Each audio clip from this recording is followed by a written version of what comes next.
ये वृत्त है और ये वृत्त की त्रिज्या। एक नंबर में वृत्त का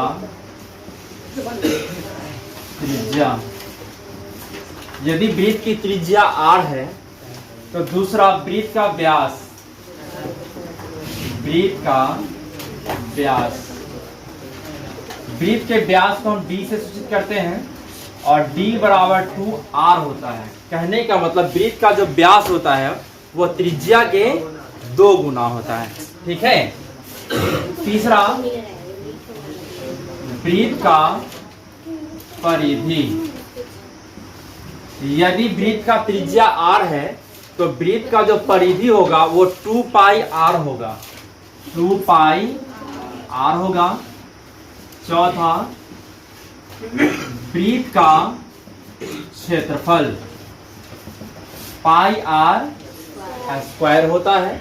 अब ये सब कैसे होता है हम आपको सब कुछ पहले ही बता चुके हैं कि वृत्त का क्षेत्रफल पाई r स्क्वायर क्यों होता है। आप इसके लिए मेरा पहले वाला वीडियो देख सकते हैं। ठीक है। अब पांचवा, यदि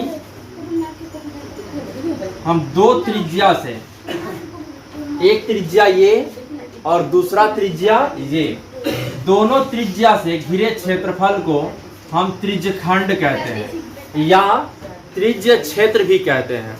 तो इस त्रिज्यखंड का जो क्षेत्रफल होगा, वृत्त के त्रिज्यखंड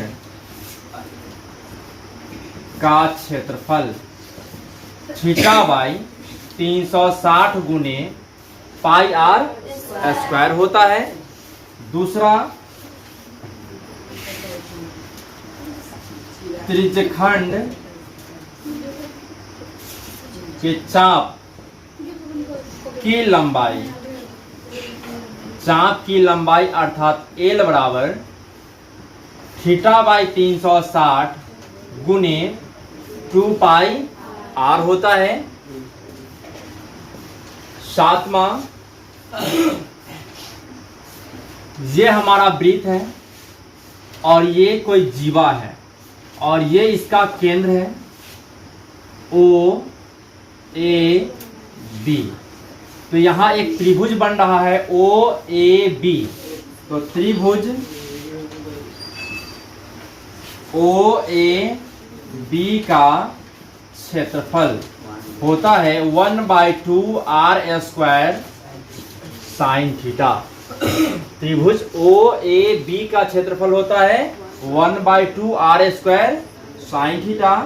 आठवां, अब ये दो जीवा A B से घिरे क्षेत्रफल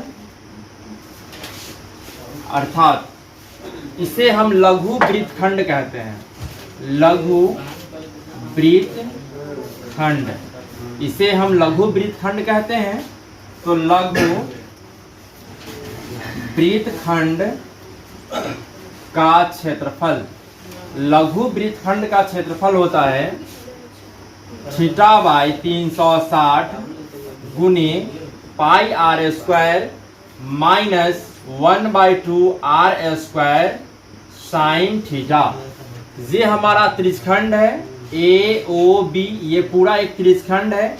यदि हम क्या करें, त्रिज्यखंड में से त्रिभुज O A B का क्षेत्रफल घटा दें तो हमें ये, जिसे हम पेंट किए हैं, जिसे हम लघु वृत्तखंड कहते हैं, उसका हमें क्षेत्रफल मिल जाएगा। अब जब ये लघु वृत्तखंड है तो अब ये वाला, इसे हम दीर्घ वृत्तखंड कहते हैं। इसे दीर्घ वृत्तखंड कहेंगे, दीर्घ या वृहत वृत्तखंड। दीर्घ वृत्तखंड कहें या हम लोग इसे वृहत वृत्तखंड कहते हैं। तो दीर्घ या वृहत वृत्तखंड का क्षेत्रफल, दीर्घ या वृहत वृत्तखंड का क्षेत्रफल निकालने के लिए हम क्या करते हैं, पूरे वृत्त का क्षेत्रफल, पूरे वृत्त का अर्थात पाई r स्क्वायर, हम वृत्त के क्षेत्रफल में से यदि लघु वृत्तखंड को घटा लें तो हमें ये दीर्घ वृत्तखंड का क्षेत्रफल प्राप्त होता है। तो लघु वृत्तखंड का क्षेत्रफल थीटा बाई 360 गुने pi r square minus 1/2 r square sine theta होता है। ये हमें दीर्घ वृत्तखंड का क्षेत्रफल मिल गया। 10 नंबर, दीर्घ या बृहत त्रिज्यखंड का क्षेत्रफल।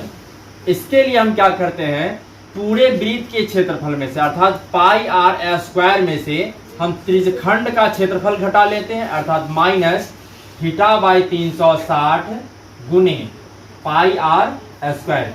ये हमारा वृत्त से संबंधित क्षेत्रफल हो गया, जो बहुत ही इंपॉर्टेंट है एग्जाम के दृष्टिकोण से। आपको ऑब्जेक्टिव में कई बार पूछा भी गया है और पूछा भी जाएगा। चलो।